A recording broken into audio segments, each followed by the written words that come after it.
Alrighty, final installment of Andor. Episode 12, Jeda, Khyber, and Erso. Oh my! Right?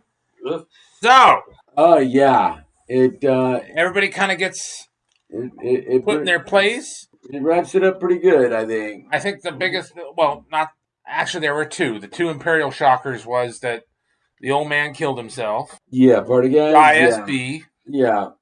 and that they didn't kill Dedra. Dedra. They just locked her away. And where was she? On Narkina. Are you sure it's just Narkina? Well, it sure did look like the same place, same design of the cell. And I was just if it was a more uniform kind of jumpsuit. If that was there for jails for everywhere, I'm just saying. I don't know. Me too, but I mean, it just would be so ironic that she ended up at that labor prison. Yeah. So what else are they making for the Death Star there, right? You know, because there's just so much irony in Star Wars anyway. Yeah. That's one of the things I really like about Star Wars is it's just riddled with irony. So what shocked you the most? What shocked me? Well, because there's the big one, the one at the end that we can't spoil. Yeah. We're not going to spoil that one because we can't do it. Yeah. Well, I mean, what shocked me, I think, was in the last episode what Clea did. Oh, more? That shocked you more? That did. I mean, that was. Yeah, she survived. I did not see that coming. That she would have to be the one to do that. And but then again, who else would?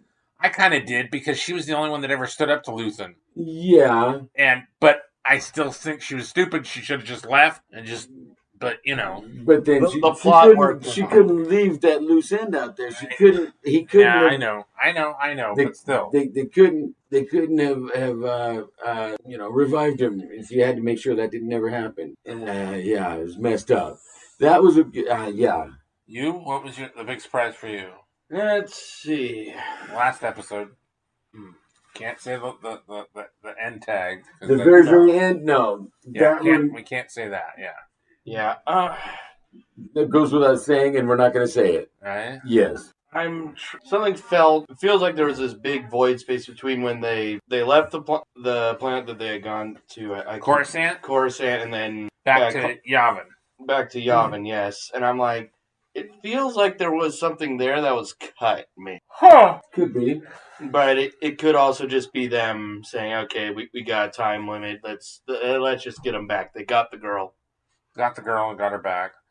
I was like, well, see, when she went and pulled all the shit off of her and to the monitors and shit, and she was going out in the rain and just gonna go out like an old dog and die just because that's what. Yeah, they really didn't give any. Because there was, but it was like there's nothing else for her left and nothing else left for her to do, and she's in a place where she doesn't want to be, and. Segueing into something else that I want to talk about. The Rebel Alliance hates fucking Luthen. Hates. Yeah. Because they know that without him, none of it would have been fucking going on. Any of them would be fucking dead. But none of them even really knew him either. Yeah.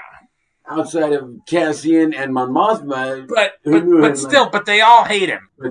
Because you saw how they all talked about him, like, what? Yeah. And it was good that. And Cassian went to bat for him. Yeah, that was good. Are you kidding me? Yeah.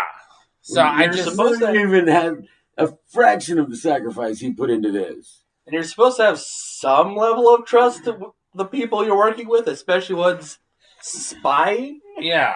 See, Luthen, he had a method to his madness, though. Yeah. All of it was on a need-to-know basis. If you didn't need to know it, you ain't going to know it. I don't care who you are, blah, blah, blah, And he was the only one who was pulling the strings, so to speak. Had all the... Well, and Clea, too. Yeah, and that was the thing that in the review, in the showing what had happened with when he had that fit. Yeah. About, what the hell, Yeah. So I guess Luthen had to die, but I would have preferred that he didn't, because he was a great character, and I would have liked to have seen how, since the rebellion obviously doesn't want him around, right, how that kind of interaction, if he ended up I've on never Yavin. seen him in the boardroom like that. Yeah. With all of those idiots. Yes, the ones, Oh, that was a year ago. Yeah, right? They're coming up with whatever excuse and whatever's going on, Admiral Raddus looked really fat. And I don't know, man. I dug the series. Yeah, I'm gonna say I dug the series.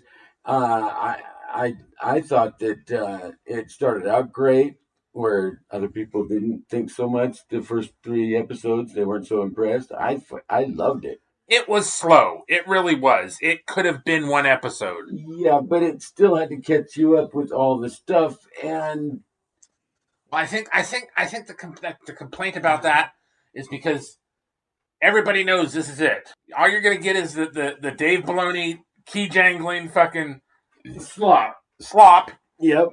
And he thinks he's a pretentious and so fucking twat. They could have dragged this out to 15 or 18 episodes. I would have sat through. Yeah. Because it was good and it was compelling throughout.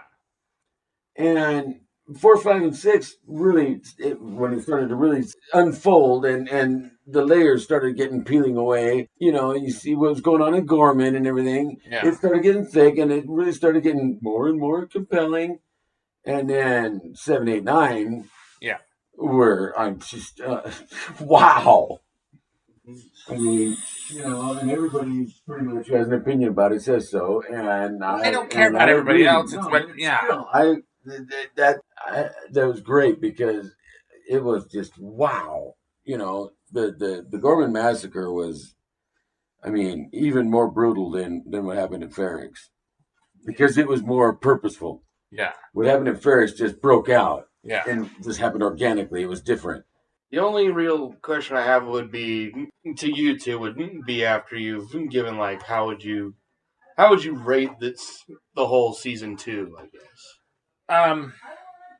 Well, I didn't see 4, 5, and 6 because the director couldn't shut his fucking gob about his inspiration or telling people what he thinks about reality, which I could give a fuck less. Yep.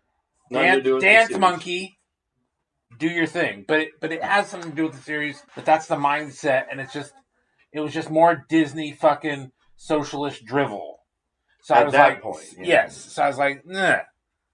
I would have liked, probably what it seems like is that, to me, the first 3 episodes were way too slow. They should have been built up a little more. I even take issue, like we talked about in the reviews of those episodes, is he should have known a little more about the Avenger. And I think some of the stuff, like showing the gal with the fat ass, was just to cause people problems. So they can point to it. And it's just why are you guys She-Hulk? Are you that bad? Are you that afraid of people that don't like your content because your message sucks ass? That you have to put this stuff in to be oh, see, look, they don't even... Fuck off. Right. So, I wish the last 6 and the first 6, that the last 6 was what the first 6 should have been as well. Intense, really, on it, and just boom, boom, boom all the time. Because all the people could do their job, and it would have rattled off, and it just would have made the last season even more intense and even more unforgettable and even more sad that we know that all that's left now is the Mandalorian Grogu and anything else that Dave fucking Magic Cowboy motherfucker is going to shit out. And Disney, because they don't know any better, oh yeah, that's a good idea. So, I don't know. Does that answer the question? You're basically saying it had a very rough start, but the people in the second half managed to get it all together. It was as good as a movie. Yeah. The last 6 episodes. Right. Just overall the production value in it. Oh, the attention to detail. They have the budget. The production design, the way everything looked. the costumes, the sets, the visuals overall, they were just outstanding. Yes. Mm-hmm. And I all the gadgets and how they were all like just worn and not new and Starfleet, and everything had a function on it, and it wasn't just random buttons. Yeah. And I liked seeing aliens. Yes, there were actual aliens in the Senate and other places other than they were all over it. Yeah. So. And anybody that doesn't like random fucking weirdo aliens and weird robots and shit can just fuck off. Right, and I mean, just the presence of them. Yes, they don't have to be... They weren't a principal character, but there was one in the background right over there. Yeah. Look at that little droid over there. Yeah. It's fucking cool, man. Yeah. I think it's supposed to be a sci-fi, not a... Well, and it's in the Star Wars setting where that stuff is prevalent. Yes. It's great. And Star Wars needs to grow... And it's not going to grow under Disney because they don't know how to make it work. And I mean, everything doesn't have to be this. No. Everything also doesn't need to be... Although I loved that this happened. I loved this series. I loved the tone of it. I loved the way it played out and how everybody was so good at what they did. Now, what would be nice is if they could move that into... But the Magic Cowboys fucked up the 5 years after Return of the Jedi. Right. And everything always leads to the sequel trilogy, so there's no point to any of it. Right. I'm not going to go see Mandalorian and Grogu. Eric better not go see it. When we were saying, like, after the first week when we were watching it, it should all be like this. It should all be at least this, at a minimum. Yeah. Not necessarily in the seriousness and the maturity of the themes, but in the production value. And yes, it should be at least what we get out of Andor. And the acting, minimum, man. And it's the best we've gotten. Yeah. This is the best this is the best it's been since Rogue One. Yeah. The 2 seasons of Andor and Rogue One are the only thing that Disney Star Wars... is the best Star Wars since 1983. Yeah. And it's really probably the only decent Star Wars we're going to get for the foreseeable future. So savor it, enjoy it, cherish it, and get over it if you're not crazy about it. Really, just watch and see how good it really is. And then take your outstanding your pre-ideas and just like, nope, just think about it and watch it. You don't have to agree. You can say, oh, well, it's shit, but this is why, and da-da-da, and okay, fine. You can at least look at it critically and see what a good job they did on the production. Yes. It's great. Yep. All right. My question is, would you say someone who hasn't watched either Rogue One or Andor, should they watch Andor first or watch Rogue One first? Because I think watching Rogue One would hook them in, but... I don't know because this question. I can go either way. Well, but this question has happened before because what I've done is I've watched Rogue One and then I've watched Star Wars. I'm not calling it Episode 4 or A New Hope. It's fucking Star Wars. Right. And it was like night and fucking day. I mean, Rogue One was real great, like super ninja stuff. What? And then watching Star Wars was molasses. Right. But,